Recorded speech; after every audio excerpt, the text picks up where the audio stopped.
Hello, everyone, and welcome to Play, a manga podcast where we just talk about the current state of the manga that we're reading and anime and anything else that kind of fits into that sort of pop culture bubble. My name is Brad. This is Logan. This is Logan. And let's just jump right into it, I guess. Let's just jump right in. Hey, Ollie. Good to see you, buddy. Yo. So I guess we'll start off with the sad one. We're going to start with we're going to get the ball rolling with the sadness. Yeah, well, or the saltiness, depending. Saltiness, angst, rage. Red Hood. Yes, let's talk Red Hood. Red Hood. Probably one of the most tragic cancellations that. Actually, this year's been pretty full of them. Yeah, and but this one was from the side. We just did not see it come in. I mean, whatsoever. It was so random. Like, it felt like it was very popular over here in the West, even though we're technically East. But that aside, yeah, apparently it wasn't very popular in Japan, and that's the only place they care about for ratings at this stage. Even though, you know, they're releasing the manga in English, both on the Shonen Jump app and the Manga Plus by Shueisha. So, yeah, it's kind of weird, but... We get what we get, don't we? It was a very nice, somber wrap-up, though. Like, I think he did pretty well. It was beautiful. I'll be honest. The fact that... I mean, that the chapter before, so last week's chapter... There was just a whole lot of salt going on there. You could tell they were very angry, and they were on the back end of that anger when they wrote that chapter out, and they were not happy with the way the system works. I mean, I don't know how much of like rumors and reports to believe, but by the sounds of it, Shueisha's not too pleased, even though they published it anyway. And people are speculating that they may have burnt the bridge. But, I mean, if that bridge isn't really working... Well, Shueisha may be big, but they're not the only manga publisher out there. I mean, there's so many of them that we unfortunately don't get here. But I will... Hey, Brandon. How we going? I will definitely be keeping an eye on the mangaka to keep track of see what they do next, because it was so unique. It was very fresh. Even though it had a little bit of pacing issue, I mean, just I'll say a little bit, not a lot, just a little bit of pacing issue. It was only when they were establishing the new characters, I felt. Yeah. It felt a little bit jarring when he introduced new characters. It would be, you know, in the middle of a fight, here's the background. And I mean, everything up until was it the Ironworks?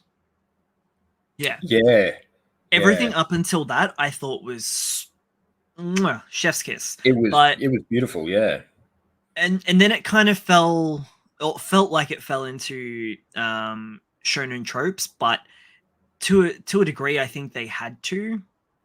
I have a feeling that they were kind of pushed in that direction. Yeah, I think if left alone, they may have just gone from town to town, causing the same mayhem, which would have been spectacular. Would have loved it. And I wonder whether or not that was a part of the reason for its dip in popularity. And if that's the case, then it's a self-fulfilling prophecy that Shueisha's kind of put themselves in, where they rely so heavily on their editors and don't necessarily trust the mangaka's vision all the time. And don't get me wrong, some of the editors have they've got a really hard job. And there are quite a few that are fantastic at what they do, and I don't know who the editor was for Red Hood. And I mean, we're just speculating anyway, but I feel like they were an outside of the box mangaka been pushed into that cookie cutter environment Yeah. that Shueisha seemed to push most of their product through, almost Disney-like in the process. Yeah. You know, And because sometimes it really works, sometimes it doesn't. yeah, this was not the vehicle for it. No. There was just so much more to it, and Which is really weird, actually, now that you mention that, because a lot of the I almost said shows, the manga that they've cancelled this this year in and of itself have been relatively outside of the box stuff for Shonen Jump, yeah, but yet they only last about maybe 18 chapters. yeah, that sort of 18 to 25, they Yeah, and then they seem to just be shifting. Yep, yep, just not um popular enough. We have to kill it before it. You know, I don't know really what get they're like scared finds of. its own. And I mean 18 to 25 weeks, that's just under and on the other side of like 6 months. Like Yeah, it's not really that much time to build an audience and a following, but they're cutthroat for a reason, and they're big heavy hitters, do hit hard. well, for most people, yeah. I mean, I personally don't look at the heavy hitters that much. Yeah. I'm Well, always I'd looking say for Sakamoto the is smaller probably stuff. one of Well, the heavy it's hitters. become a heavy hitter now. Previously, it wasn't so much. You know, it was sort of mid tier, but you know, since they started to bring in the action a bit more, it's definitely picked up its game in Oh popularity. yeah. And Shueisha seemed to be really pushing that forwards. Yeah. And with the demise of Red Hood and unfortunately, most likely Neru. No, no, no, Sorry, no, no. Neru. La la la la la la la Sorry, la yeah, la. I know you don't want to hear it, and I I'm don't in want to say denial, it okay? because I thought it was starting to round out to be one of the best martial arts based mangas I've seen for Oh, a long time. it was so refreshing. They don't have anything but I guess maybe Jujutsu Kaisen, but even No, that's not really it's like not it has martial arts based. elements, but again, like they don't really have anything martial artsy. It's all And fantasy. This is the I thing. don't It's know if all slice of life. yeah, Like yeah, that yeah. You're seems to not wrong be there. They seem to be pretty heavy on the slice of life and fantasy environments I at the moment. guess if you class like what samurais and stuff could do, you could argue that the elusive samurai would be Yeah, okay. closest. That's period martial arts. That's yeah, definitely Yeah. closest. But apart Because from that, yeah, there's just nothing there. I'm And I I mean love I'm martial looking arts. I'm looking through, and I mean maybe One Punch Man, but I haven't caught up on that, so I can't say either way. But that's more um, I'd still put that in the boat of fantasy to a point. I mean, it's because it's superhero fantasy. yeah. I It's mean not martial arts. that's kind of what you could say about I guess Dragon Ball Super at this point too, Oh yeah, because definitely. it's not really a martial arts Because there's no focus manga on the anymore. actual art. It's just scream, throw something really big, and Big boy carry on fight, the punch rest. hard. Yeah. And I mean Punch. that's great, and Yeah. I'm not trying to like Oh poo no, no, poo no, no. on Dragon Ball, but Eru hit different. The characters were a lot more um, natural, a little bit more realistic. Almost people you think you could meet down the street. That was the It was whole idea. grounded. It was grounded in a reality where people weren't, you know, superpowered. They had martial arts skills that they Yeah. trained over years and years of practice. They just weren't, you know, magically given this power, or you know, they trained for a year and suddenly they're Naruto. It's it's just that premise that these people have worked really hard to get to a place that is, you know, just above standard human environment, not well beyond. So And the thing that like makes me really nervous and makes me really doubt myself in wanting to be in denial is the some of the things that were said in that last chapter, like Neru's conversation with his mother. It felt like they were wrapping very up. Yeah, very rappy.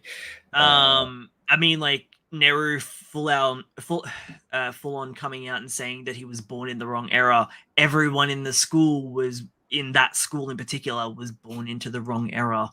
And the sheer contrast with Neru's mother being Miss Corporate, coming from it, it mirrored her and her son mirrored each other very well, but from opposite sides of the paths that they've chosen. And it felt like the conclusion to the character arc, which in 17 chapters, not great. Not for the main character, no. No, not at all. But at the same time, it's also very open. It's not. They weren't closing any doors in that chapter. It just felt like I think they were very scared, and either they were playing safe or they were doing a chapter that wasn't going to hinder the overarching story too much. I mean, that second last chapter of Red Hood was just like bang, slamming doors all over the place. It was just, but so spectacularly. It really went down in a blaze of glory. Oh yeah, that'll be a one for the history books, I think. Even though I'm still completely salty and will not shut up about Phantom Seer, because it was my new holic, and oh man, I've been waiting for something like that. And yeah, it definitely didn't have the same poignant impact that Red Hood did. It left itself open for a continuation, whether it be with Shonen Jump, Shonen Jump Plus, or another publishing company. But yeah, I don't know. This is what really confuses me. Why wouldn't they shift these titles just to Shonen Jump Plus? I don't know. It doesn't make sense to me. It doesn't hurt them at all. They don't have to physically publish the item. They just digitally upload it. Pay the artists, but I mean, they have the money to do that. Look at One Piece, for crying out loud. Like, that thing is raking in the money for them. They don't really need left, anything right, else. And center.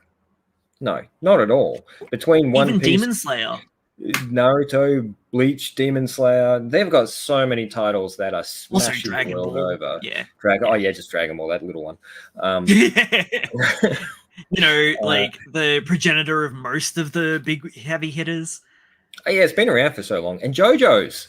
We keep forgetting. Yeah, they've got JoJo's as well. They're going mad at the moment. And what are they increasing their back catalog of the JoJo stuff now as well? Yeah. I noticed they've got bloody Death Note. They've got there's just so many titles that they have that they're making so much money off. I just feel like they can afford to take a chance and just do it on Shonen Jump Plus. I mean, the thing that we're going to talk about in a bit is a Shonen Jump Plus title, but is so good. How you doing, Fergus? Oh yeah. And the same with My Hero Academia. They've got their own knockoff. Spin-off. We'll say spin-off. Because I haven't read any of Boruto, but I've heard that it's good. To me, it just looks like all the same stuff again. Yeah, but, and I mean, it's for a new generation. It's not for us. It clearly. I don't. It's not Naruto. I don't like it. It's not necessarily that. I think it's more that I don't feel like I need to experience that world again, or it. I think it's not necessarily like I'm done with the world, but I don't need to follow Naruto's son. No, it is a very different world. This is the thing. It did switch up the environments and the world itself. I actually haven't seen any of it, to be honest. They got trains and monorails and that sort of stuff, and they've got it's a little bit more advanced.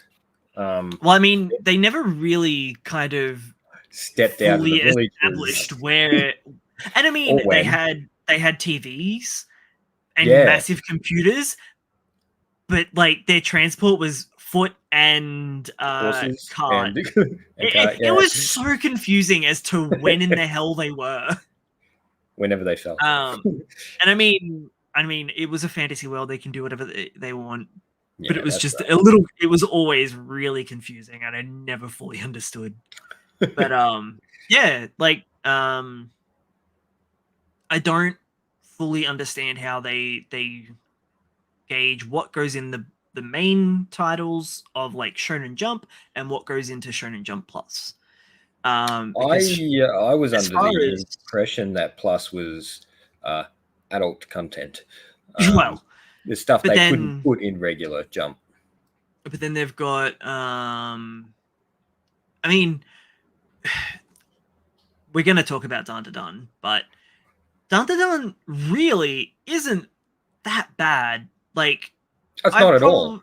I've seen worse in the main Shonen Jump series. Yeah, I think like that it was serialization. I think it was in Plus because it's too weird for the regular title. I think they wanted it, but they were scared. That's Yeah. what I feel. Yeah, it is a scary title.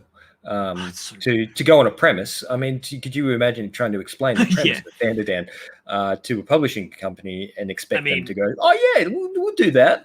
We're gonna try and do that in a moment, but yeah. For anyone that hasn't read Dan to Dan, but yeah, I don't know. What do they have on the Plus titles? It's hard to. Well, it's very hard to tell on. Yeah, what's what?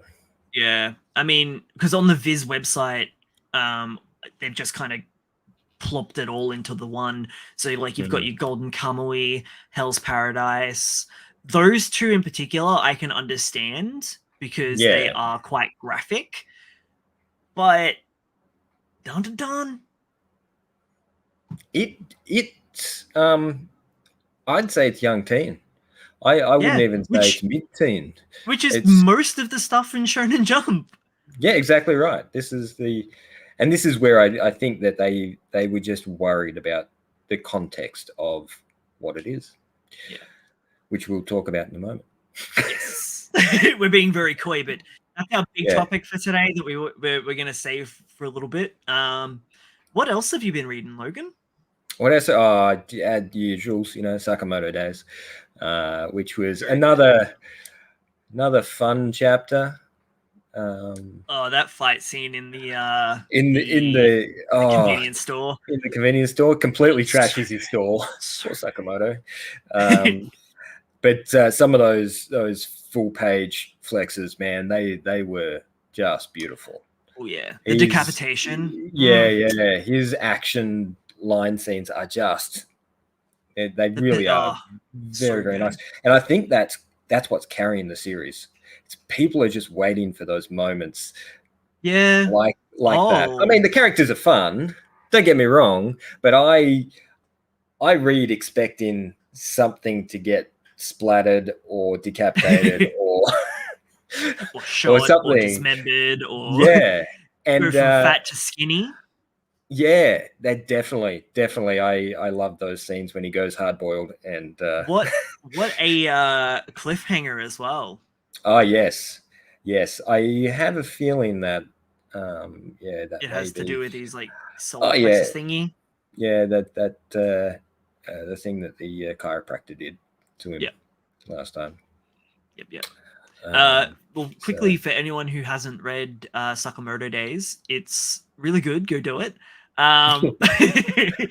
It is about a retired, I almost said serial killer, but that's not right. He's an assassin. He's a retired hitman. Very, very hard-boiled. He now runs a convenience store with his wife.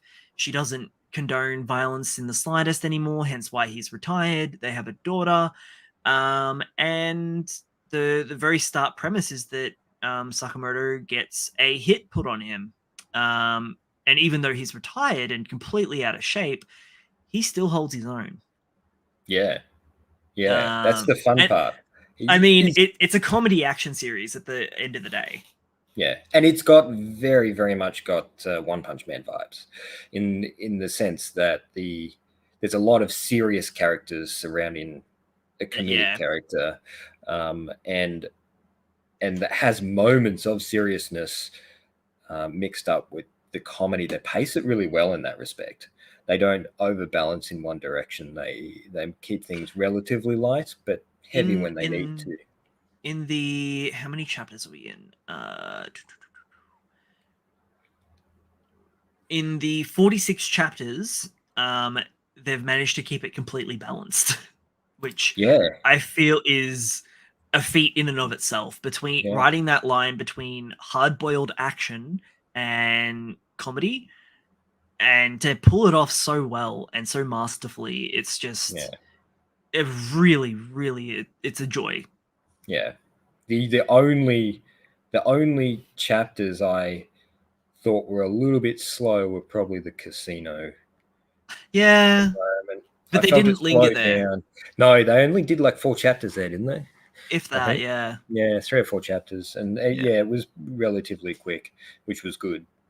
I think they felt that. I think they felt they needed to push past that quite quickly yeah. and get But I back mean, I out into don't. the open. Then again, I don't think they really needed to dally too much there because No, it, well, it it, wasn't a point in the story that really needed to be yeah, there. it was just something to, I guess, tie off a loose end for.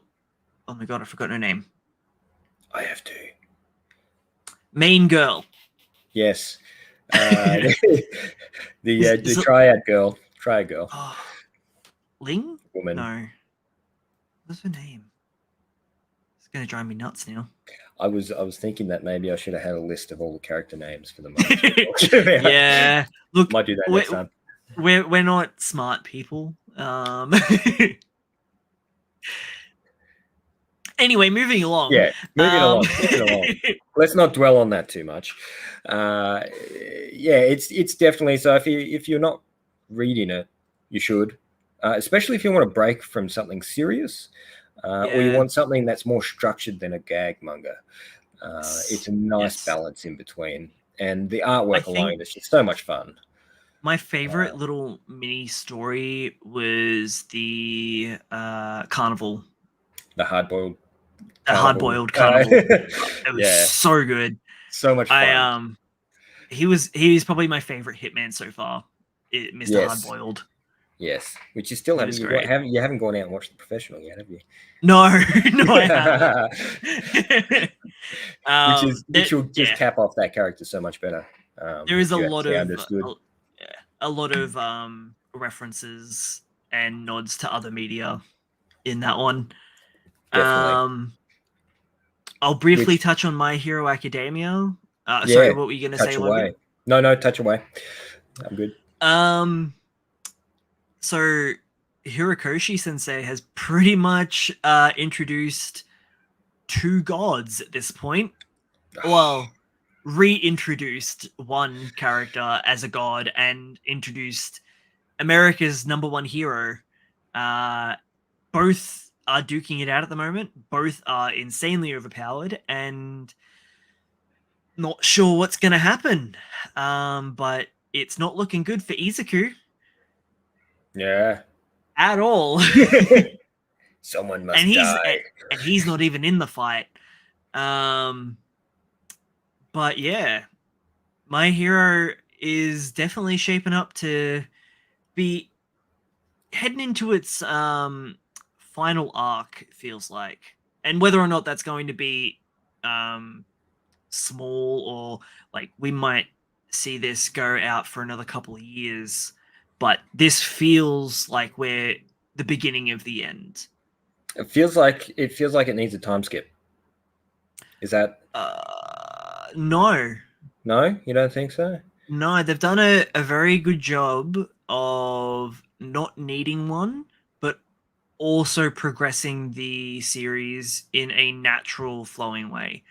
I know that you're not up to date, but it is very much shifted. Oh, even in the last arc, it's completely shifted away from school life. They Oh, thank aren't goodness. really, yeah, they're not really doing student stuff anymore.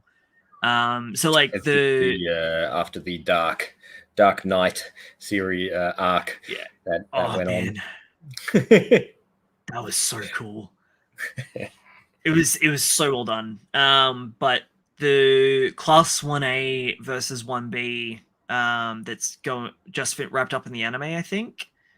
Uh, That no, they just finished up the villains yes, fighting yeah, each yeah, yeah. other. So Yeah, before that, it was the 1A versus 1B where they were doing the yeah, exercise. yeah. So My Villain Academia was meant to kind of go before that, but I think they wanted to push that out so they could tie in the movie, but money. Yeah. Um, I still haven't gotten around to watching the My Villain Academia portion because I really enjoyed the manga and didn't hear very good things about the adaptation, but I will go Okay. and yeah. Well, it sounds like they cut out a lot of Spinner's backstory because he was meant to narrate the entire portion of it, and it was meant to focus on the racial um, unrest for the characters or the people with quirks that physically change their body more animalized, like Spinner or Froopy and Which one's Spinner again? Spinner's the one that's a lizard boy. Ah, yeah. Okay. Yeah, He was in it for like 2 seconds. Yeah. yeah, exactly. Yeah. Yeah. Like Didn't cover him at all. he was meant to No. be the focal point at the very start, and it was meant to be from his perspective how the league was changing. Yeah. Um, and even though Shigaraki was the main focal point and all the things that were going on with him, it was more interesting to see it from Spinner's perspective because he originally joined as a Stain idealist. Yeah. And Which quite a they few of don't them really, did, didn't they? yeah. Yeah. Toga, not really Darby. Darby just wants to watch the world burn. Yeah. But, Love that guy. um, but yeah, I don't know.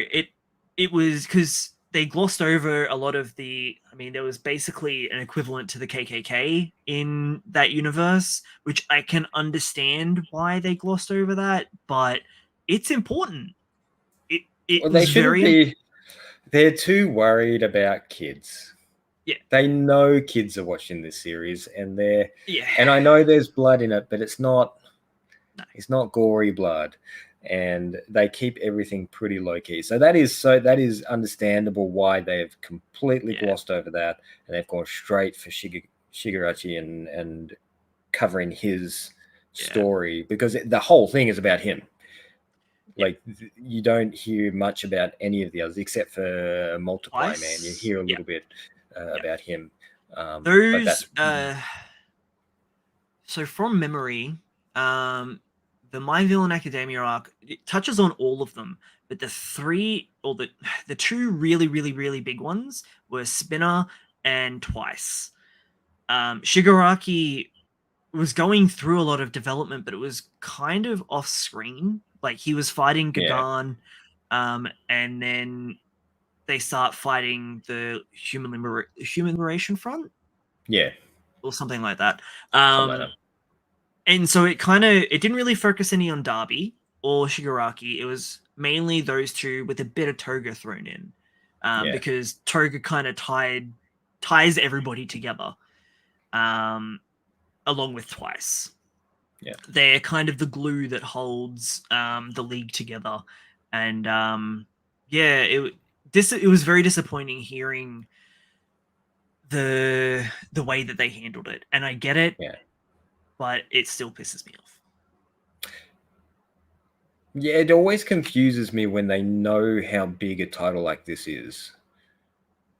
You'd think that Yeah, they would stick to the source material, considering they know how popular it is. yeah.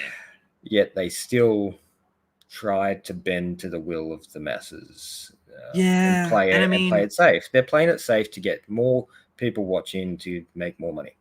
which is ironic because at the end of the day, comics aren't really meant to play it safe. They're meant to push the well, that's right. boundaries, and they're generally there to say something, even if it is just a gag manga or a rom-com or Dan to Dan. Which doesn't fit in any of those. No, it really doesn't. Well, it kind of fits everywhere, to be honest. Yeah, yeah, yeah. You're right, and it feels like that they keep separating the two fields. Yeah, and you know what's going to happen is they're going to wrap this up, and then they're going to go back and go, we need to reanimate that again.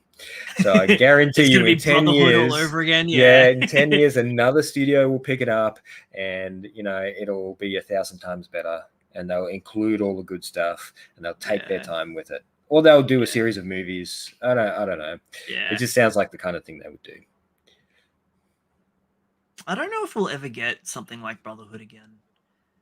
Nothing, because that's the main reason that everyone's switched to a serialized release as opposed to One Piece, which is still going on weekly. And I think like Clover week is insanity as well. Yeah, yeah. Like it has its breaks, but not much. Yeah. Also, quickly, One Piece is always amazing. Oda has knocked it out of the park again. He can do no wrong. No, not to me at all. He is my god and savior. You're gonna open up a chapter. One of these chapters is just gonna be a series of 12 poo emoji illustrations, but they're gonna be done so well. Yeah, I would still sing his praises. Yes. I don't think I have actually read a chapter of One Piece and been disappointed. And the only time that I am is when I close down the chapter and it says 14 days till the next issue. 14? Oh, is he on a 2-week rotation? Sometimes.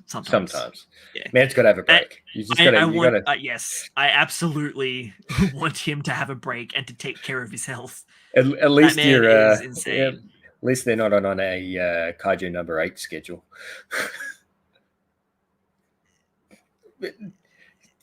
I just don't know whether they're going to come out. It's feeling that way a little bit. Yeah, they just seem to release when they feel like it, don't they? They just, and I mean, they release more than what we do, so for the moment. Absolutely. But until we decide to give up on life and just, I mean, in saying that as well, we are self-published indie creators, whereas they have a massive multi-million-dollar corporation behind them. So yeah, give me 3 assistants. I'll put out 12 pages. Exactly. Anyway, moving along. Otherwise, I'll be here for the next half hour talking about One Piece. Yes. Just it was to good. explain. You enjoyed just to explain one thing. Yeah. Well, let's not go into the aliens again. Let's. Yeah, it's an hour of my life I won't get back. One Piece has aliens. Read it. So you'll see. It's watch true. Out the triangles with the eyes in them. Listen here. Yeah. When you get 1,031 chapters in, there's going to be a lot of conspiracies and theories going around. Yeah. Jujutsu Kaisen's going really cool. It's going well. Yeah. It's not. He's doing a lot of setup at the moment, so nothing's really. It feels like we're about to get into something like really, really cool. But yeah, there's a lot of setup going on at the moment. I got to admit, I kind of dropped it fairly early in the series, and I think it's because they started steering off the more horror tones that the early chapters had. Yeah. I can see that. Started steering in. I would have been much happier if they had kept those, because I feel like if they kept those horror tones, we could have had another Chainsaw Man on our hands. It could have really steered in that maniacal, crazy direction. You need to pick it back up. Yep.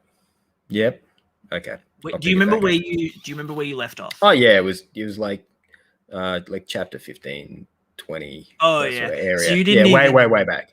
You didn't Yeah. even really get to see Mahito and any of the other massive special grade cursed spirits. Mahito? Yeah. He is the representation of humanity itself as a cursed spirit. That actually made that checks out. It's dark. There's a cursed spirit that's like representation. Like they're all most of the special grade spirits are representations of calamities, whether it be earthquakes, nature.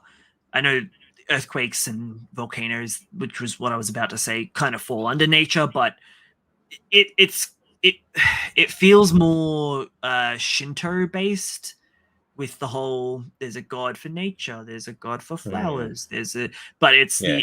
the other spectrum where it's like insane levels of like yokai animosity towards humanity.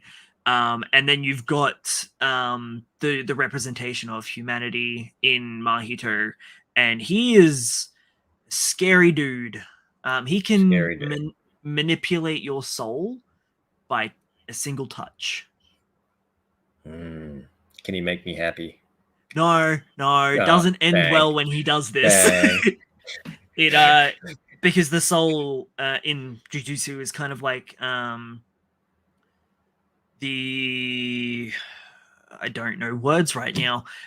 It reflects your body. So if you change the shape of someone's soul, it also changes their body as well, and it can't be reversed. It's almost like transfiguration, like what the chimeras were in Full Metal. Okay. Is probably the closest Yeah, I can kind of like. It's very different, but similar.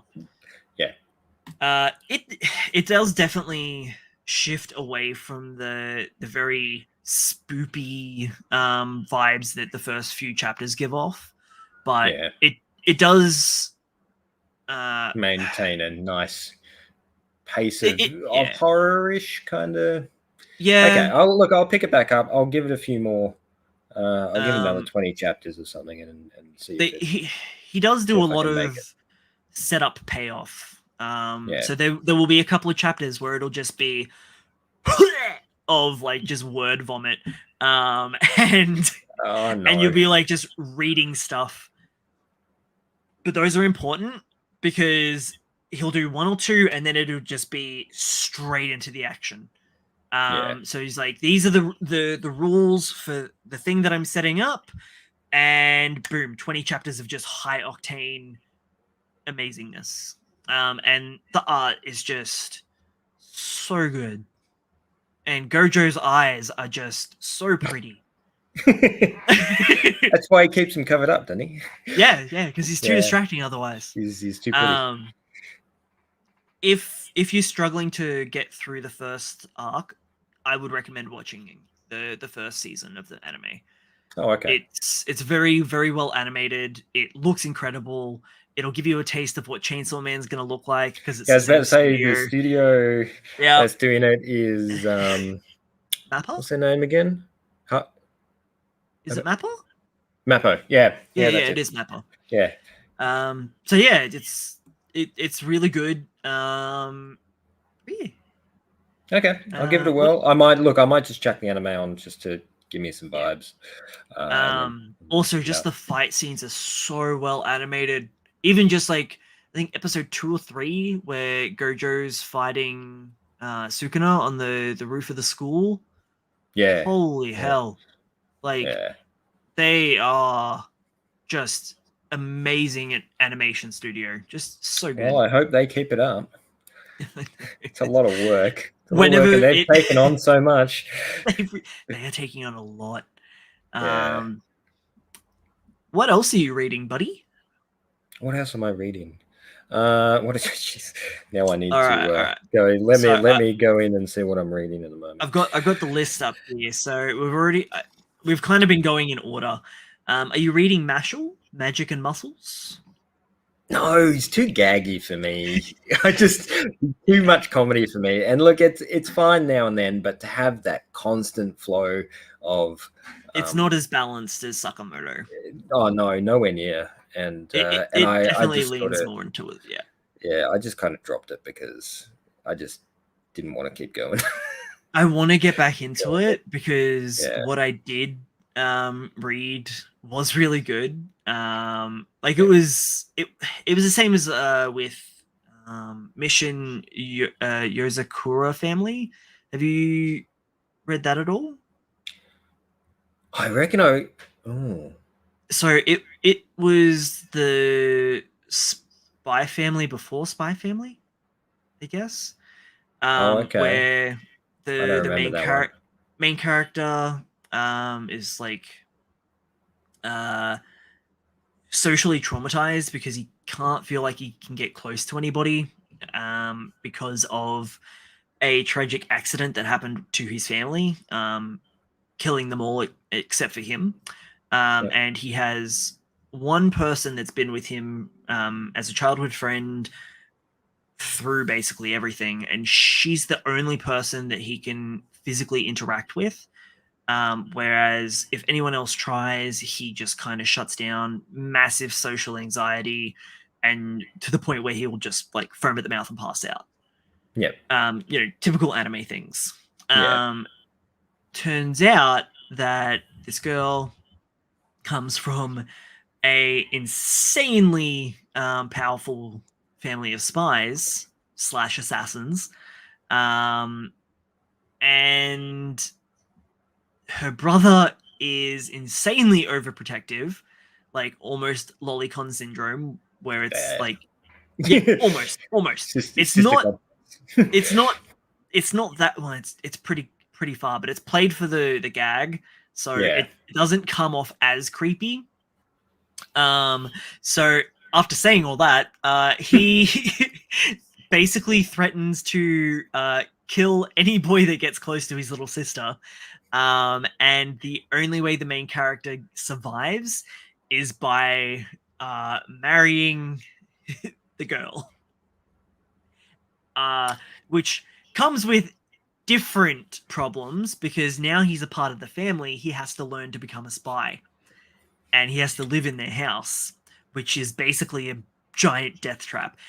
It's another one of these serious gag comics with similar sort of vein to Sakamoto, Yep. but it definitely focuses on the more shonen formula with Yeah. School like life. a big cast of characters, school life. Although I didn't get super far into it, so I don't know if they ditched the school life. I think I got like maybe 30 something chapters in. Ooh. Oh no, I missed that. What did ooh. Oh, No. yes. I agreed. That the fight with Yuji and Mahito was just amazing. Sign me up. Old school Yeah, I Chinese kung fu films. I'm there. honestly, that's what it feels like watching the fight scenes in Jujutsu, specifically in the anime. Yeah. That it always translates better. Fight scenes translate better to moving pictures than they do to still images. It's just how it goes. Yeah. Yeah. Um, but yeah, like McDapperchap said, um, absolutely incredible fight. There's just from a technical standpoint, incredible action. Yeah. But in the the sub fight of the two morals clashing um was just insane. Mahito's like a child. And when I say Yeah. that, I mean the sadistic pull wings off flies child. Yeah. Um, just the child that hasn't fully grasped right from wrong yet in that toddlery sort of Yeah. Yeah. area. I get it. There's no line to cross because there's just no line. Yeah, and everything's Yeah. fair game because they're learning everything. combine that with someone that's basically in the body of an adult who can articulate themselves quite well, and is a deranged sociopath. And has the ability to just completely destroy people with a touch. That'd be an And then, interesting character to write. oh yeah, he's really cool. And then you've got Yuji, basically being all like, "No, stop that! Human life is precious. I must protect everyone. Hey, how dare you? You did something really bad to me and one of my friends for the first time ever. I want to murder somebody." So there's like these big clash of ideals where Yeah, they're both kind of fighting for the same thing, but the reasons behind their murderous intent is so drastically different. yeah, Again, yeah. this is going to turn into a One Piece thing where I can just crap on about it for Eh. hours.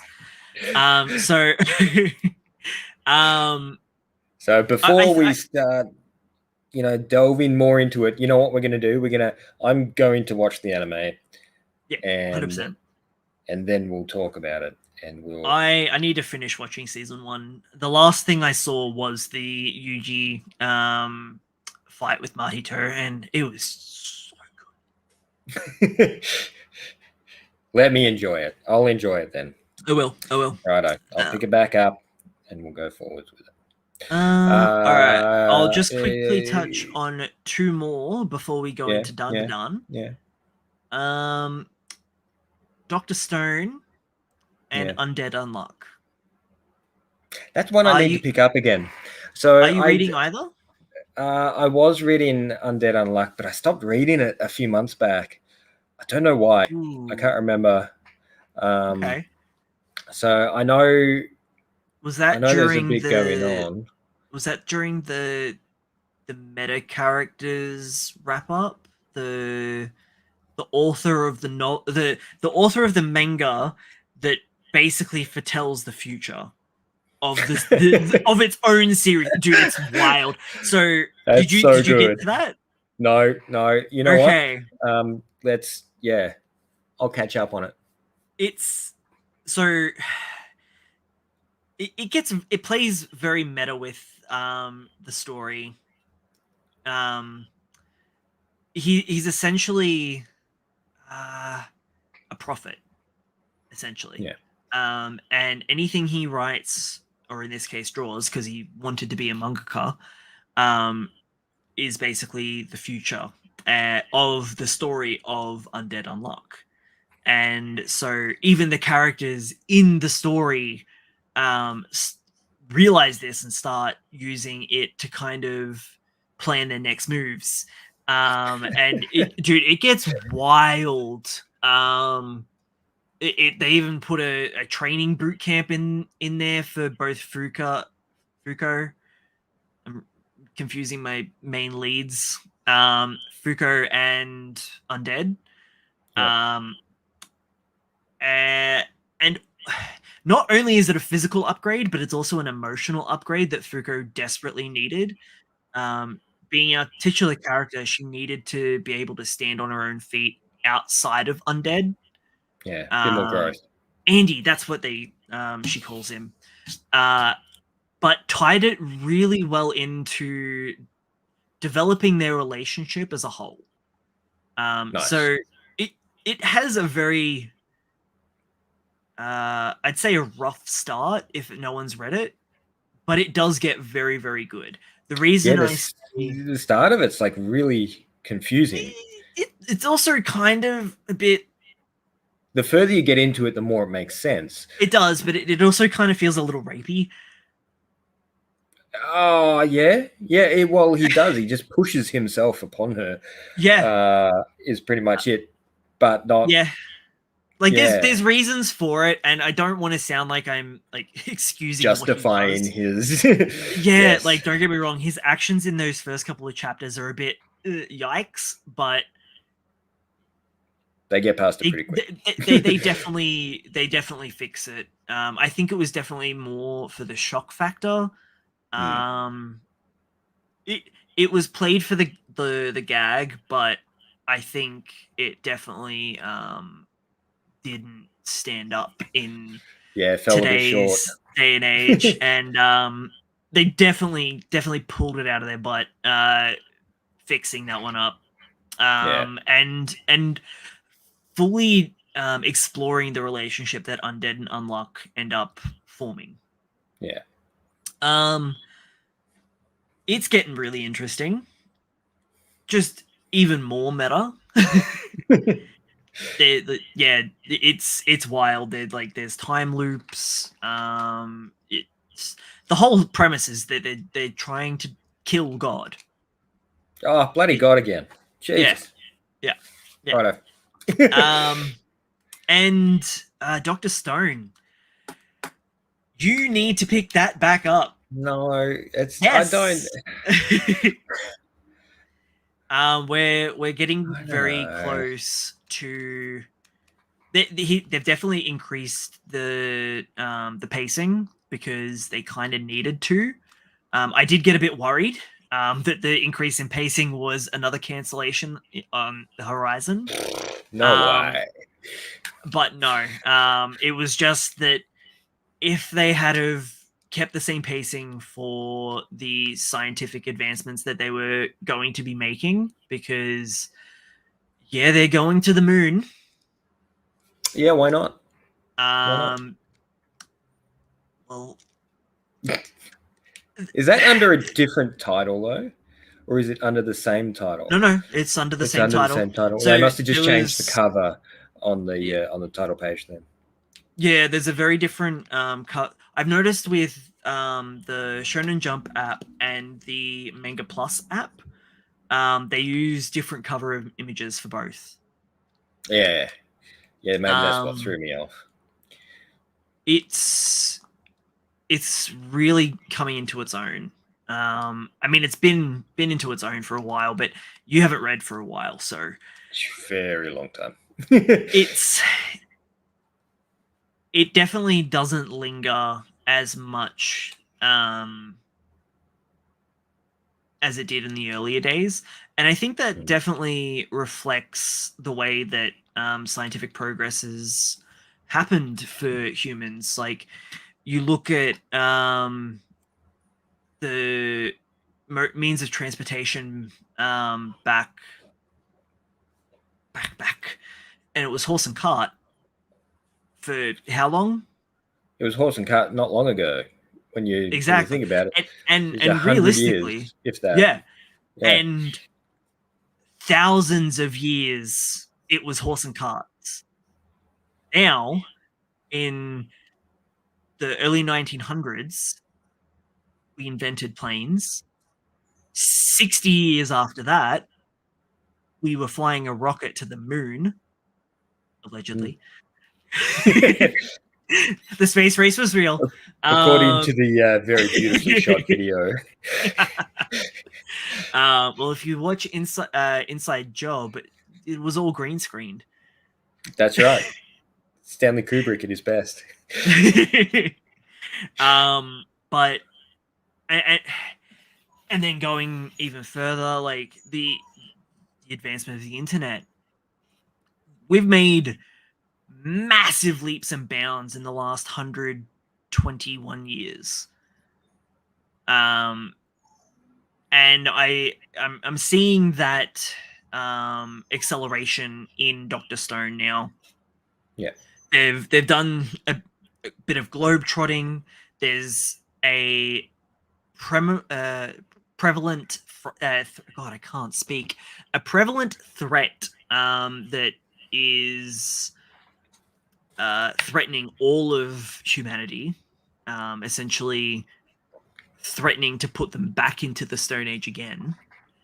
And that's the end goal, is to find out where, why, and how the petrification even happened, and who is responsible. I still don't know yet. They only know, minor spoilers, they only know that the person that is responsible is on the moon. Okay. So they have to go to the moon. They have to go to the moon. They're going to get up there and they're going to see a 6-armed tentacle man.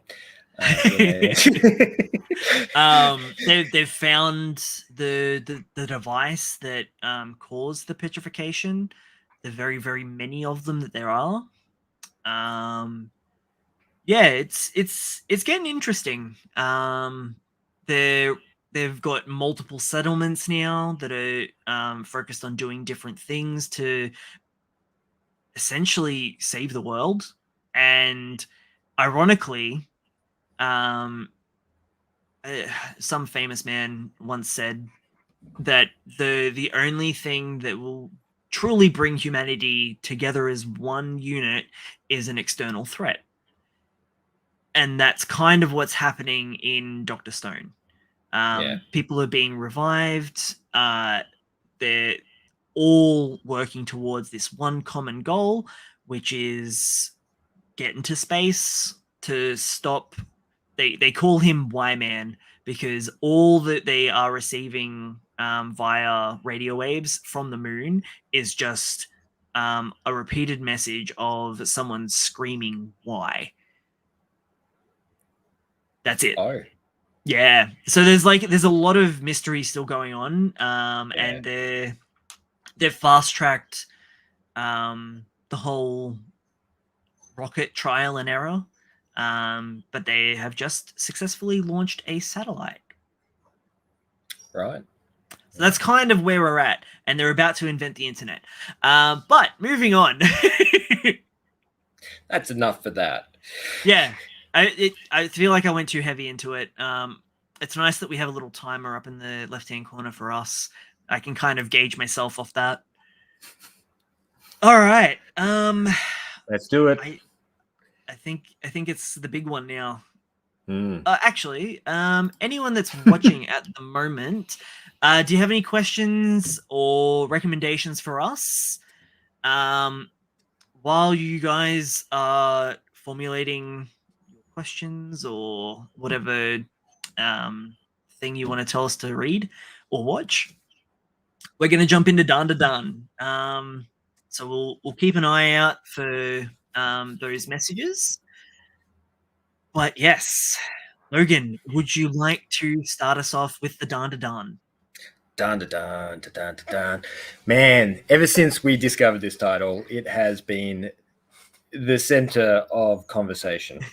It really has. It has been my most recommended manga to anybody reading anything at the moment. Anyone with a pair of eyeballs. Yeah, this is the thing. And there's two really, really good reasons why you should be reading it. One is it is beautiful. Oh, the art is so good. It's so clean and natural and stunning. I haven't seen anything like it I don't think I've ever seen anything quite to its standard. Or even change. Yeah, only in the backgrounds. Yeah, so the mangaka for this particular title is actually an assistant for Fujimoto-san. Or was. Was for Chainsaw Man and Fire Punch. Did they work on Fire Punch as well? I believe so, yes. Yeah. So the artwork is just outstanding. Absolutely stunning. And that's a very big reason to start reading it from there. Very easy to read visually. Second is the premise of the story. And the way I like to explain it to people is it's a story about a girl who believes in the mystical arts, spirits, and all things related to that, who comes into a relationship with a boy who doesn't believe in that, but does believe in aliens and the more science fiction spectrum UFOs of the same realm. They're basically the two sides of the supernatural and the sci-fi coin. Yeah. And with those two meeting, it's kind of like a catalyst of events then happen afterwards, as each character experiences The other world. others the other world. So the boy who believes only in UFOs and doesn't believe in ghosts ends up experiencing ghosts, and the girl who doesn't believe in aliens ends up experiencing aliens. Now, when I say experiencing, things get weird super Very duper quick. fast. And they don't stop getting weird. They continue to keep being weird, and they haven't stopped being weird since. And this really sort of throws in to the perspective as to why Shueisha have put this in the plus department, and it's because it's weird. Yep. Yeah, it's weird. It's so very weird, and it's so Good different, weird. and the characters are so unique and so lovable. Oh my god, these two are just phenomenal, and we weren't expecting a romance story so much. I I know. was kind of half expecting it, but the way it has been developing, it's been beautiful to watch, because it's kind of the background. It's not the foreground of everything that's going on. But it is also still very important to what's going on. And I mean, they're kind of delving into it a bit more now. Definitely. As their relationship progresses, they're definitely starting to push much heavier into it. It doesn't feel like it's going to be a will they, won't they for too long. It definitely... Yeah. Is that your dog? That's my dog. Give me just like one second as I sort that out, because she's not going to stop. Easy. Alrighty. Well, I'll quickly go through some of these comments that I didn't see before. Yeah, I agree, Jet. It was the arc that finally got to explore who Spinner was as a character, like you said. And it was such a missed opportunity. He is definitely one of the most underrated characters in My Hero Academia. And he didn't get his... I'm just going through some of the comments that we missed. Okay. Jet was saying that Spinner, the whole arc, agreeing with what we were saying before, that it was the arc to explore who Spinner was as a character, and they just didn't. And unfortunately, we missed out on that in the anime. And McDapperchap was also saying that when they get to the moon in Dr. Stone, it's just going to be Stanley Kubrick on the moon. That's right. Which, honestly, I'd be okay with this. I would be happy. I'd be happy with that. But yeah, back to Dan to Dan. Back to Dan to Dan. So if you're not reading it, let's buzz through the first chapter, I guess, and what happens there. We can do that. I'm gonna bring it up myself. Yeah, so because it's been a little while. Yeah, it's been going for how long now? Is it in its 30s? Almost, I think. And if it's 31 was the last chapter. Yeah. And so it's let's just go to talk about its release for a bit, because its first what would it'd be its first like 22 chapters just got dumped August 23rd, because up until that point they weren't translating it. The only reason that they did was because there was such an outcry for it, because people were seeing the raw, like the Japanese scans, and the art spoke for itself. There was already fan translations. It was coming off the back of Chainsaw Man as one of the, I guess you'd call it like a spiritual successor, because that uniqueness, that flavor that it carries, the so wacky different, and the amazing art, and just the flexes of the art, the perspective shots for days. Oh yeah, it's just it's so good. Needs to be seen to be believed, and and this is the only manga, and I'll tell you right now, it's the only comic series I've come across where I'll sit and I'll look at the images for a much longer period of time than I do pretty much anything else, because there's just so much rich detail to take in. And coming from an artist's perspective, I see these pages and I'm just like, so many hours, so many hours are poured into this, and it's so weekly. much love. It's weekly. Well, mostly. Mostly. They've had a couple of breaks, but they really need it. It's insane. It's really insane. So yeah, it's consistent. It's just weird that they actually caved to the Western audience for a change and started publicating it. Granted, they only put it on Jump Plus. Whether or not it's in Jump Plus in Japan, because I feel like it's more their flavor, and probably why it was so quick to be. I believe that it's on Plus over there as well, and it still doesn't have a physical release. Yeah. Which is bizarre to think about, that we're 30 chapters in and we don't have a physical release. Yeah. Oh, actually, I think they might in Japan now. They were releasing one due to popularity. Yeah, which is insane to think about. This is the one where they've got the opportunity to produce a large format book. Yep. Please produce a large format book, because this thing would just look stunning in A4 format.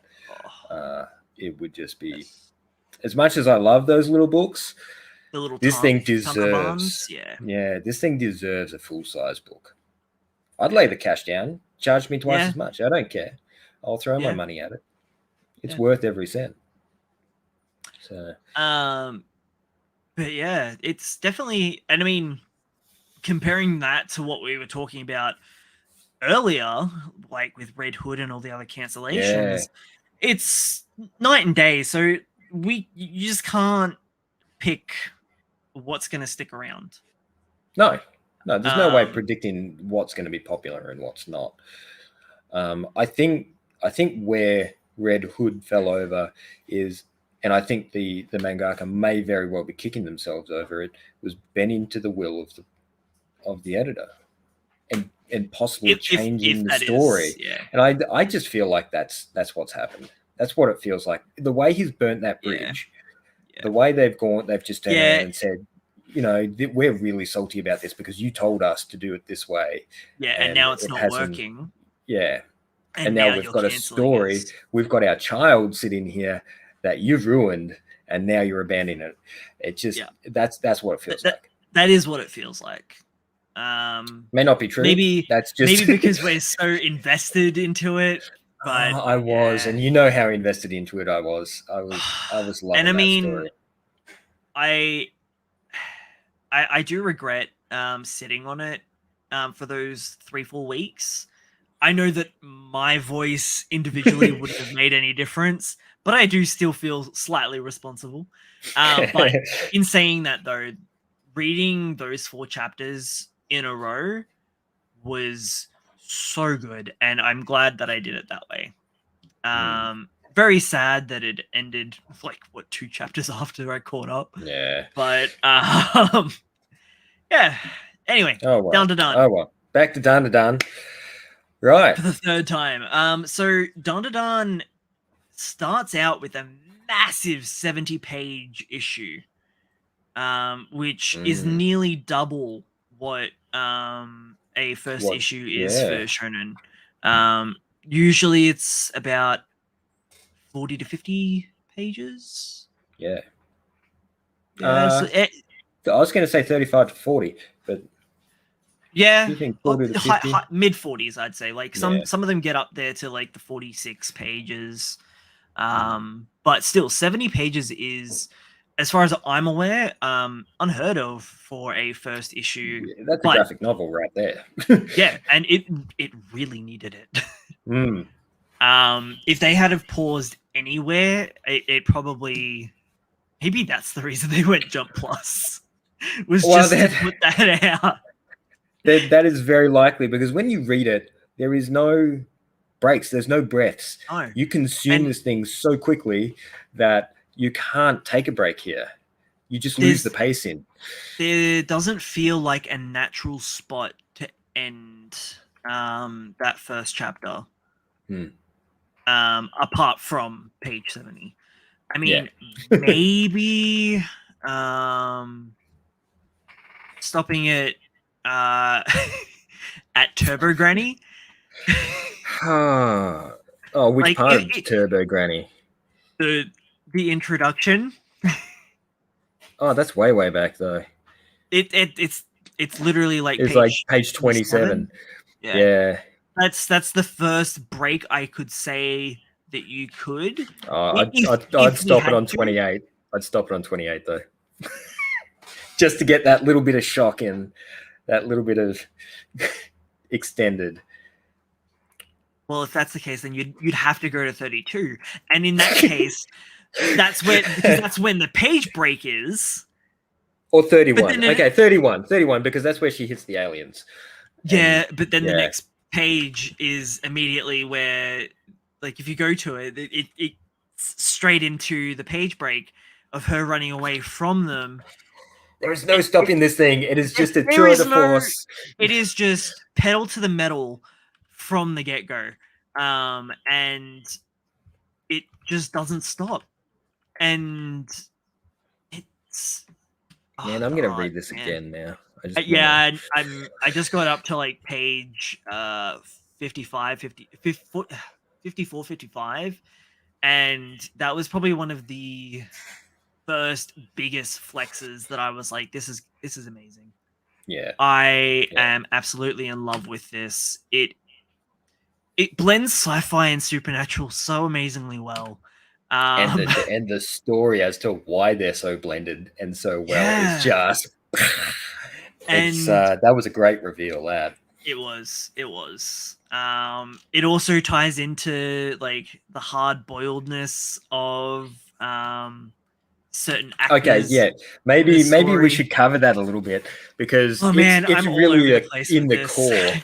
It's really in the core of how these two characters meet and why they develop a relationship. Well, your titular main female lead, she is kind of in the popular girl circle of like Harajuku, Ikebukuro, like that sort of area of Japan's Tokyo area where it's all fashion, dating. It's like very focused on that sort of aspect, even though like she's quick to anger, quick to throw hands, which makes sense when you meet her grandma, who doesn't look like her grandma at all. No, she's my favorite. Like the hottest grandma I think I've seen since the glow up of Aunt May, but she was an auntie, but still, you get what I'm getting at. And then she's in love with an actor and holds this hard-boiled actor to such a high standard that that's what she's looking for in a man. However, she's kind of just focusing on the physical attributes of that hard-boiled character archetype that she's at the very beginning. Like at the very beginning, at the very beginning, because if you look at who her boyfriend is, her boyfriend is at the ex-boyfriend, start, he's kind of a piece of crap. Yeah, but he looks like. Actor. Yeah. Yeah. And he looks like he falls into that mold of Ken Takakura. Hard on the outside, soft on the inside. Enter in our titular main male character. Take it away, Logan. So what we have here is your typical main loner. You know, your bullied nerd at school who's obsessed with UFOs and aliens, and he's often seen by himself, no friends, and our main girl. Oh my god, how did I forget her name?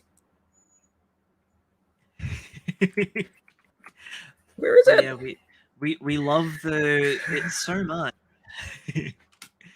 I'm searching for it too because I've also forgotten. How are we so bad at this? I'm doing a list, man. ISA. Isa. Yeah, so Asa is walking the hallway after being berated by her friends for kicking this guy in the head after he asks her for some terrible service, and Good times. yeah, some good times for bad reasons. Yeah. And anyway, she wanders off from the typical crowd in a grumpy mood, and ends up seeing this boy in a classroom being bullied by another group. And she does. Not to mention, they were about to throw like They were, something pretty. yeah, they threw like a magnet at his head. So Oh, they were they throwing were balls about of to, paper. yeah. They're throwing balls of paper, and then they're like, just let's wrap up this magnet and throw it at his head. It'll be hilarious. Yeah. That's just Let's that's throw terrible. some metal at some kid. And as a great flip, she's the one that goes hard boiled. Yeah. So just as these kids turn around to throw the magnet, there she is giving him the biggest freaking stink eye that you would have ever seen. And they just stop dead in their tracks. They were like, and, I guess we'll stop bullying. Yeah, we'll just, otherwise she's going to kick us in the face. Yeah. And she's the great, for being so tomboy aesthetic, she's drawn exceptionally beautiful. Oh yeah, so well that's she where rides comes that from. line. Yeah, that's her background, is that whole fashion and beauty market. So that's what she looks like on the external, but on the internal, she just wants to destroy things. Yeah. That's what it feels like a lot of the time. Pent up rage. Oh yeah, there's a lot of anger. Those in this teenagers, they're so angsty. Yeah, that's right. So after saving this kid from being bullied, she just gets up and leaves. Pretty much. I love it. She's just so. She's like, "What you reading?" Yeah, what you reading? All right, bye. Doesn't even get to finish his sentence. She's just out once she realizes they stopped bullying him. So it's just great, and that's Momo. Is what he calls her, isn't it? Yeah. Is what he calls her. And then after she leaves the classroom, the boy follows after her and jumps into conversation.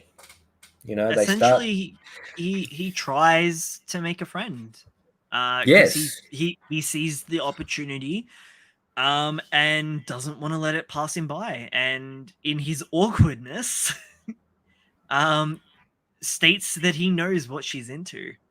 Yes, I love that. It felt so awkward. That panel is so awkward looking, and he's drawn it in a way that makes it look like it was drawn by a child almost. And he cannot physically look at her. No, and you only see the back of her head, but you can still tell from the back of her head she's like, "What the hell are you talking into?" It's just fantastic. And he's standing in front of her, but positioned himself so he doesn't even look at her in his periphery. But yet still talking to her. Yeah, he's got his back to her, and it's like he can't talk to her unless he's looking away. I think it's because she's so beautiful. It could be, and he doesn't know how. Yeah. Doesn't know how to break past that wall until she basically tells him he's a complete tool for believing in aliens. And then the first conflict starts. That's right. This is where the magic starts to happen, because their real first meeting, even though that was in the classroom, their first real meeting of their real personalities is this argument. in the hallway. Yeah, because this is both of them exposing themselves in a way they haven't done to anybody else, but and they're basically complete they're both strangers. nerds. Yeah, and don't even realize just how nerdy the other is and to what extent. So it's such a great exchange, and it goes from being, you know, what you believe in is stupid both ways to, Yeah. yeah, well, I'll believe yours is not true. And Oh yeah, well, if you believe it so much, then how about you go do this? Go yeah, to a spooky place. Mm-hmm. that's right. And It's you like go to real this place school. where aliens are at. Yeah, It's just, it's real dumb schoolyard it banter, is. which gets immediately turned on its head. Which is, Um, yeah, it just goes, it goes from being a typical school, possibly, you know, these first 20 pages feel like it could turn into a rom-com like that. You know, this could easily be, you know, stick it in school, they have this dynamic and it follows through. But no, we don't want that. and even just in the first 20 to say 25 pages, there is so much character development for the two of them. Within such a small space. We To get we get to know why they're both so passionate about their. I'm just looking at the images of the grandmother in the and she looks nothing, absolutely nothing like that. Oh, how did I not notice that before? But yeah, we get to know why they're both so passionate about their respective fields of the supernatural and sci-fi. Okarun, because he is a loner and he has really nothing else, and it's something that sparked a fire in him, that he would be on message boards, delve into these conspiracy books talking about reptilians and whatever else, and so that it comes from a very personal place, whereas with Momo, it is still very personal, but it's rooted wholly and solely in her family, and yeah. mainly her grandmother, who, as far as we know, I think at this point is the only family she has. Yeah, we haven't heard much about any other family so far. And Yeah, from from a very young age, we see her living with her grandma yeah. and don't hear anything about mothers, fathers, brothers, sisters, any of that sort of stuff. So as far as we In know, she's just a only child with no parents. Yeah, and in saying that Mm. as well, we know more about Momo than we do about Okarun. We don't really know. His side, we haven't even seen where he lives, let No, alone it definitely feels more focused on Momo, it feels and like Momo's he's story. yeah, yeah, but Yeah, in equal portions his as well. so far, yeah. Yeah, That's just it's only because he's it, always yeah, there with her. yeah. Yeah. Well, that's where the next bit leads into, as to why Mm. he's always with her, is because he loses a race to Turbo Granny, and she gobbles up his manhood. Literally What? Quite takes literally. takes No, it all. no sexual innuendo. Like quite No, literally, like just it's gone, he because doesn't.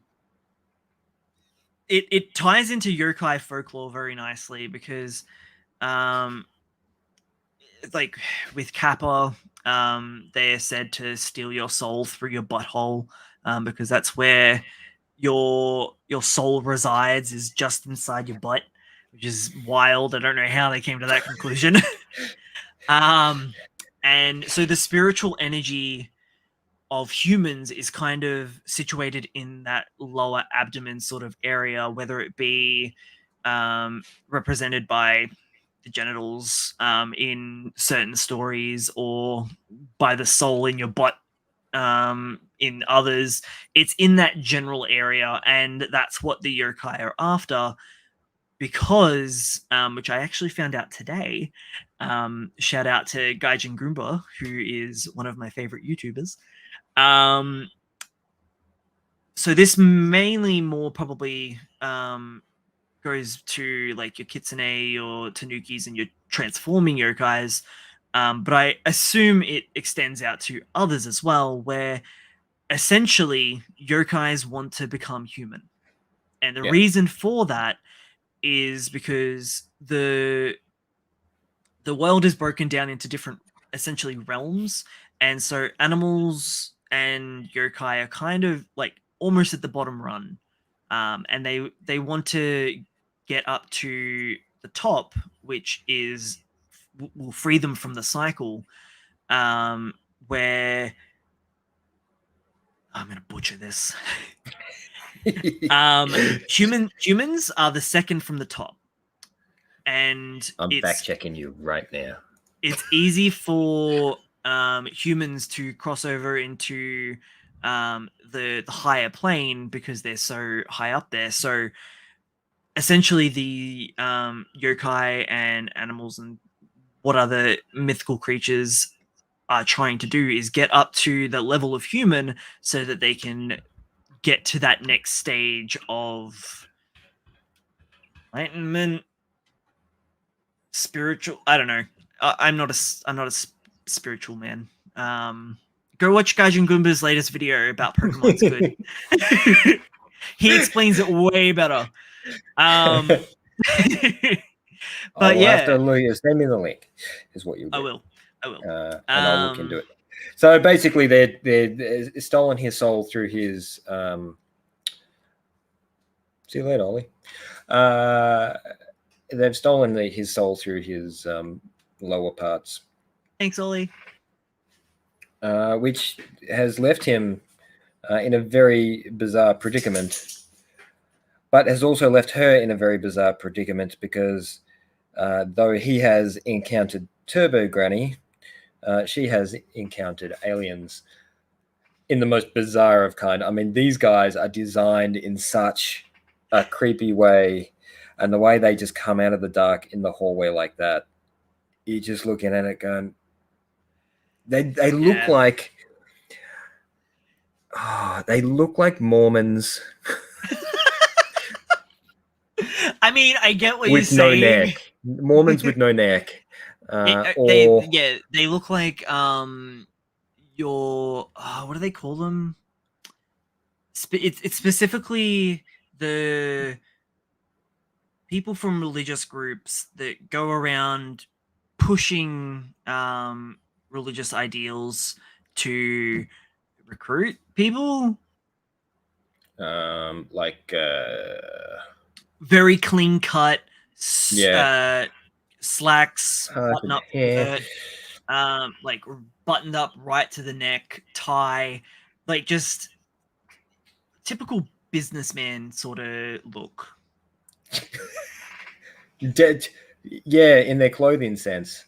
Face, yeah, but new. You know, from an outside perspective, like aliens being all like, "Oh yes, that is what human look like," and yeah, that's right, and they all look the same because we do. We all look the same to them. I mean, we are just angry monkeys with explosives. In the end, and just that.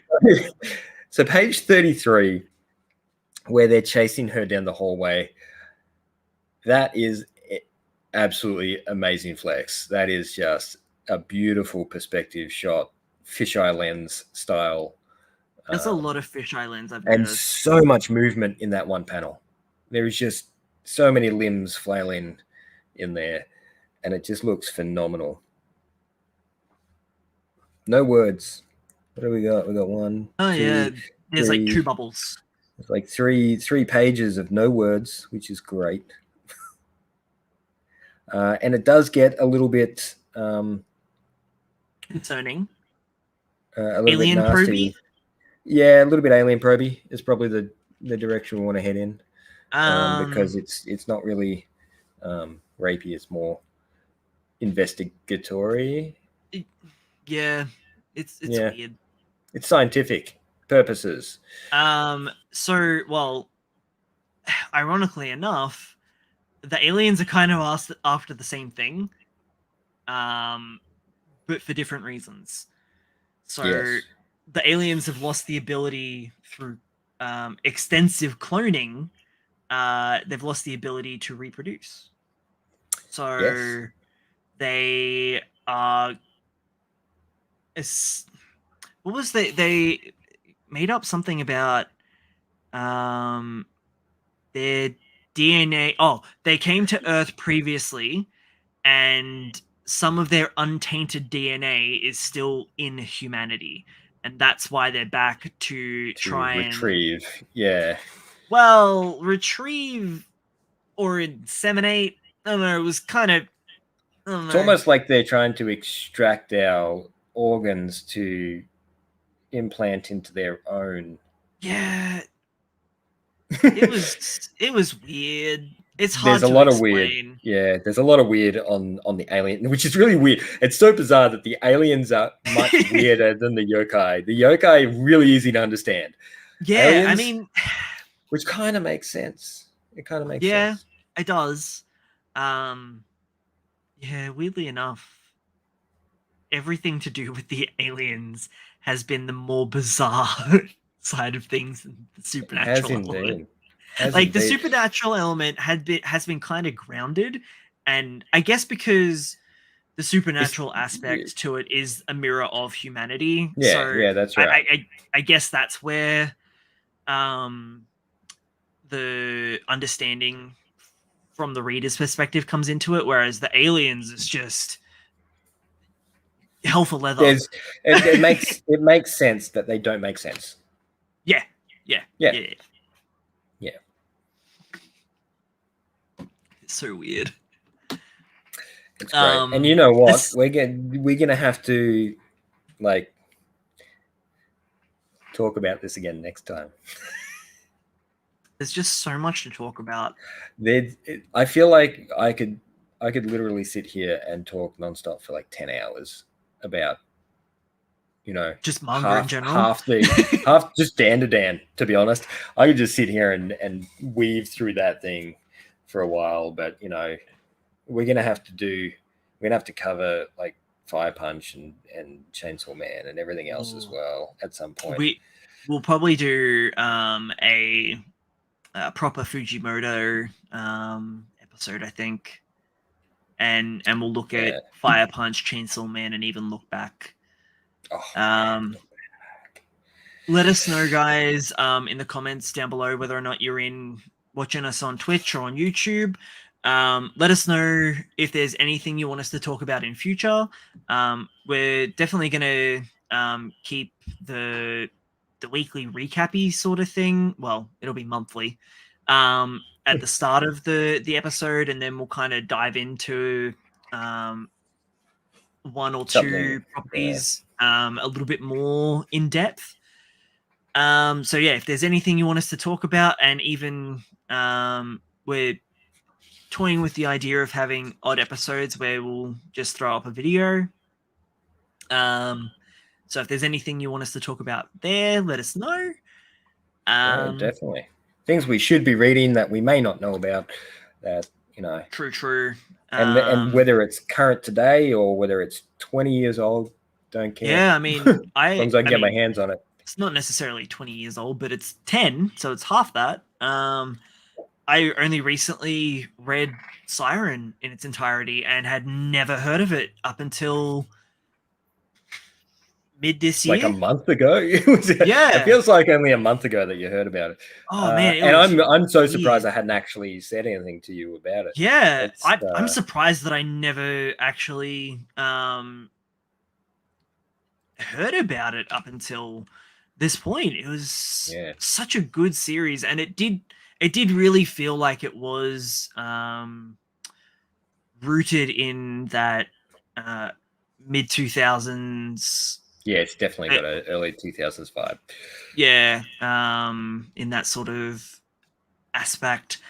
But yeah, it was very fun. I definitely enjoyed that a lot.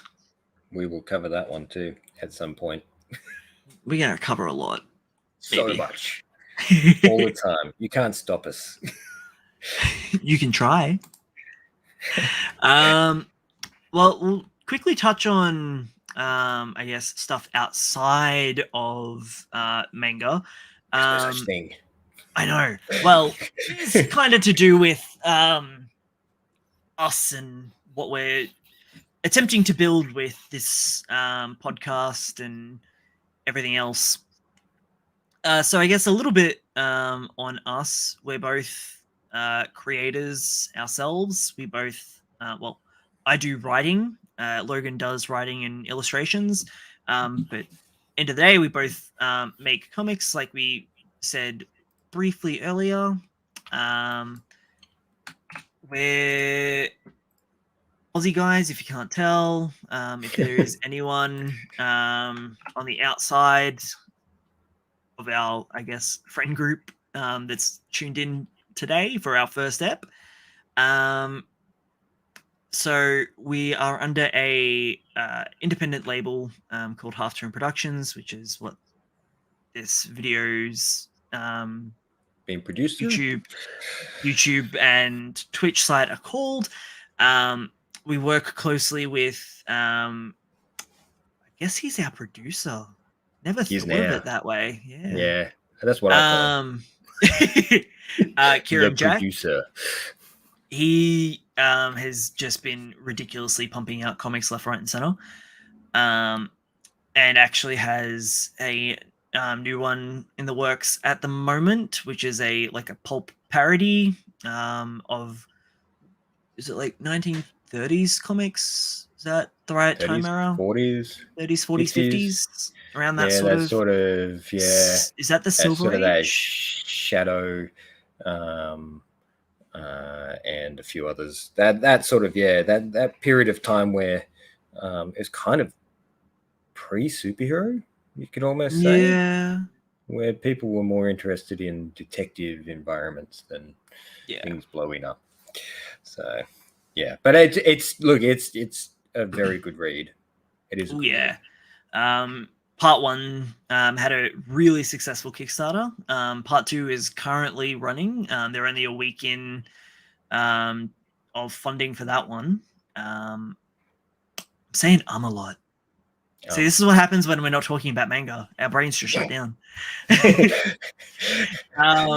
We've got the link in the description down there. Yep. Down there. Yeah, it's down there. It's over there. It's there, up, down, wherever it is. We'll also be posting our comics to the Kickstarter when they're ready to be funded and go to production. Comics? Mine's not there yet. Yes. But yeah, go check it out. It's a amazing looking project. We've got to see behind the curtain, so it's like, it's good. But yeah, so we are also got a Discord server going up. Check that out in the comments below as well. I have sent through, I'll put the invitation link. I'm not entirely sure how long those lasts for. Oh, they expire in 7 days. All right, I'll fix that. I'm good at things. I'm listening at how good you are with these things. Oh, man, I'm not. I feel like such a boomer. I am a boomer. What? No, I'm not. I'm like 1 year out. No, you're Gen X, right? Yeah. But I'm not far off. I really am. It's pretty disgraceful. All right, Logan, you plug some stuff while I brain for a second. You plugged everything already. I'm going to talk. You know what I'm going to talk about? I'm going to talk about Brad's comic because it's good fun. You know, especially considering we're doing a manga podcast and his is a manga comic. It would make sense to plug his Super Ready Battle Armor which is great stuff. It's great stuff. Beautifully written by Brad himself and illustrated by, I keep forgetting his name. That's my fault. Louis Roldan. There we go. Louis does some really cool stuff, great action scenes, and lots of fun art in there as well. But a really good story to follow. A lot of a bit more of an emotional ride, and a little bit of spy work going on in there as well. So it's very interesting to read. Yeah, it's kind of a mishmash of genres. Which is good. I love mishmash. I'm not a big fan of just a single genre, unless you're Ito. But it's. I mean, I feel that most good stories, and not saying that tooting my own horn or anything, but I do feel that most good stories do dabble in multiple genres. They have to. Exactly, because at the end of the day, manga, comics, animation, it's all a way for us to reflect inward and then project outwards. So whether or not it's from just sheer entertainment or posing interesting and serious questions that change the way we think about the world. And so because of that, you can't really just write about one genre, because if you want to have a meaningful story, it's going to reflect different aspects of life, and in doing so, different genres. So yeah, if I had to, I would say that my comic manga is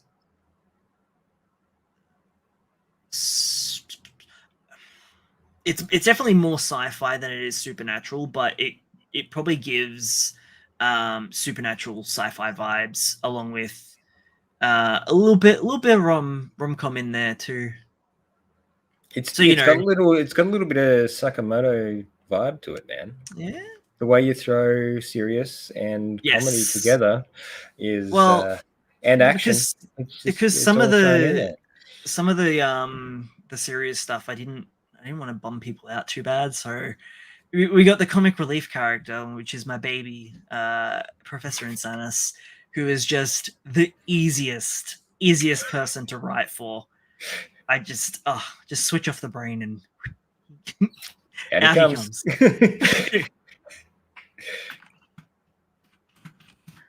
Now I've distracted you from what you were doing. And just to toot my own little horn a little bit, there is a bit of character design by me as well. Absolutely. Thrown in there. So a lot of the concept art is actually pretty much nearly all of the concept art is has been refined by you, and then we push towards going. I have no idea. Kieran sent me a message and I just brain stopped. I guess we'll probably wrap up here, but we'll just go through and mention all of our socials, I guess. So we're Halftone Productions on Twitter. I think Halftone Productions is on everything. Yeah, what do we got? We got Facebook, Twitter, Instagram, YouTube, and Twitch. If you want to follow us individually, we have mainly Twitter and Instagram. Is that right? Twitter for myself and Instagram for you? Yeah, that's pretty much. Oh, well, I use both Twitter and Instagram. I use both. I just post on both. I am at Beyond Bradley or at Team SRBA on pretty much anything. And I am... I should actually pay more attention to this. I think you're either Happy Log or Lunchtime Sketch. On Insta, I'm Happy Log, which I may end up changing at some point. So let's hold off on me while I do some restructuring. I need to look into that, actually. I just post. I don't do much more than that.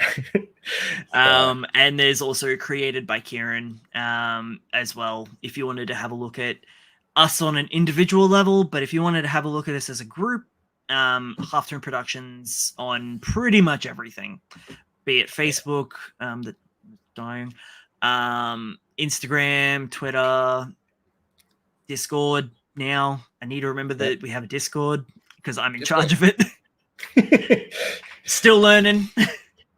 But yeah, I think that'll pretty much do it for our first episode. That'll be us for now. So the release schedule for Read This Way will be the second Wednesday. Second Wednesday? Yeah. Second Wednesday each every month.